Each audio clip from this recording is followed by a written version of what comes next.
Hello, in this video tutorial, I'm going to show you how to interface vibration sensor with Arduino. So let's get started.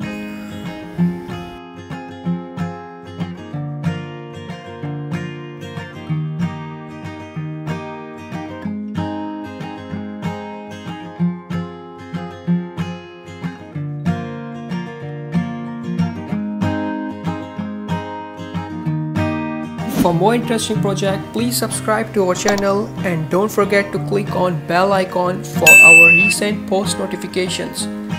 Let's get started.